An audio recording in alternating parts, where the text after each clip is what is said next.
Hi, I will present the paper Stackless Processing of String Tree, which is joint work with Philippe Morlac and Charles Pepperman. First, let me introduce the setting. We process tree-structured data in streaming. That is to say that we read the tags in the serialized encoding of the tree, here on the right, one by one. So there are several encoding existing, like XML, JSON, and so forth. But in this work, we choose to focus extensively on XML.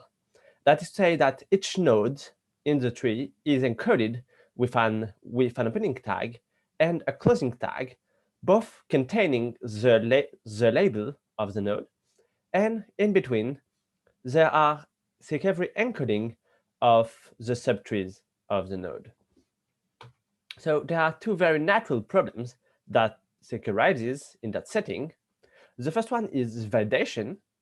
We have a schema, and with a given tree, we want to know if the tree is correct with respect to the schema or not. The second one is querying. That is to say that we have a query, and we want to select all nodes that satisfy this query. There has been a lot of work on the validation problem, especially by Ségouffin and Vianou, and hence we chose to focus on querying here. I will just say a few words on validation at the end of the talk. So we want to select sub-documents like this blue one here. So the type of query we will work with is regular path queries, RPQ in short. Let's say that we have a regular language, and we want to select all nodes such that the paths from the root to the node belongs to the regular language that we have chosen. Here is just a quick example. We can select all Bs such that the paths from the root is a C and then some As. Note that we select the node when we read its opening tag and not the closing one. This is because the query does not depend on the subtree rooted as a node. The holy grail in streaming processing is constant memory. So the first question that we address is which RPQ can be evaluated in constant memory, that is to say, with a finite automaton. Intuitively, it should be clear that not every RPQs can be done with finite memory. In fact, we have a precise characterization of which RPQs can be done or not in constant memory. This characterization is effective because it can be read directly on the minimal automaton of the underlying language. The theorem says that an RPQL can be evaluated in constant memory if and only if the underlying regular language is almost reversible. What is reversibility? It just means that the minimal automaton is codeterministic. That is to say that after reversing the arrows, it is deterministic. Note that the theorem is about almost reversibility. It is just a slight extension of the reversibility class, and it is just a technicality. So I won't talk much about this. Let me shed some intuition on why this class arises here. Some RPQ cannot be done in constant memory because we cannot remember enough information when we go down a branch. And hence, when we go up this branch and start a new branch, we won't know in which state the computation should be. In other words, we cannot reverse the computation. It should now be clear that this issue doesn't arise when we work with reversible automaton, because we have the following very simple algorithm to evaluate queries. When we read an opening tag, we just follow the corresponding transition in the automaton of L. And When a closing tag is read, we now follow the corresponding transition in the reverse automaton. So thanks to the reversibility property, we know that at each step, we are in the state of the automaton corresponding to the path from the root to the current node. But we can see, thanks to the theorem, that constant memory is very limited. In fact, those three queries here, which are very simple and natural, cannot be evaluated in constant memory. Those are select all b's at depth 1, such as the a is a root, the root is the a, and select all b's such as they have an a as respectively an ancestors and a parent. It is clear that those automatons are not almost reversible. But they can all be evaluated using a stack. The problem is that a stack is costly to maintain. It costs a memory that is linear in the depth. So we will propose some intermediate model of computation that will allow us to evaluate more queries, and at the same time that will be less costly than a stack. In fact, the model that we will propose now will run in logarithmic memory. So it is dubbed Stackless automata.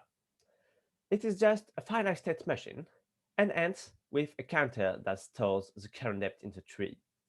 And there also are a finite number of registers that can store the counter value so that this stored value can be later used to be compared with the current depth in the tree.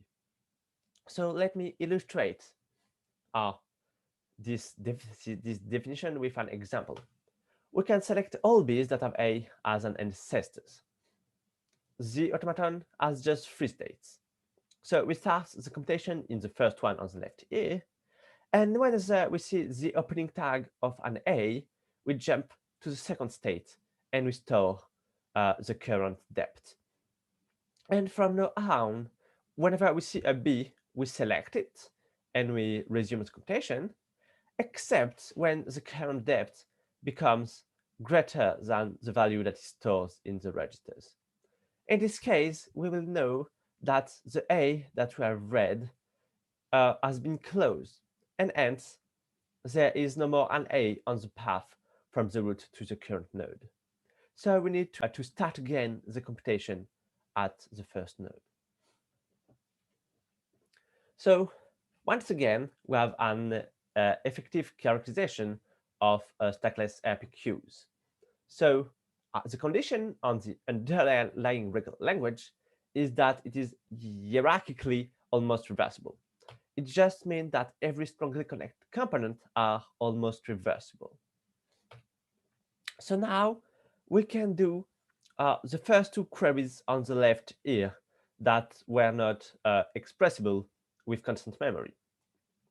Indeed, every strongly connected component here are trivial, except this one, which falls in the almost reversibility technicality. Note that we cannot select all b's that have a as a parent. Intuitively, it is because we can't talk about parent-child relations, but only about ancestor-descendant relations. Why this hierarchical class arises? Well, because again, we have a very simple algorithm. Whenever we stay in some strongly connected components, we just do the computation because it is reversible. We just follow the edges. But whenever we jump from one component to another one, we store the depth. And whenever the current depth becomes greater than the value it stores, we know that we need to go back to the previous strongly connected component. So as promised, just a few words on validation. We have a schema, and we want to know whether a given trees is correct with respect to the schema. But if we have to check that the document that we receive is the correct encoding of some tree, it will drastically limit the expressivity we will be able to do almost nothing. This is why Sigufin and Vianu, in a famous PODS paper in 2002, introduced the concept of weak validation. That is to say that we assume that the document will always be a correct tree. And they pose the problem of characterizing every schemas that can be weakly validated in constant memory. They solve this problem for the class of fully recursive DTTs.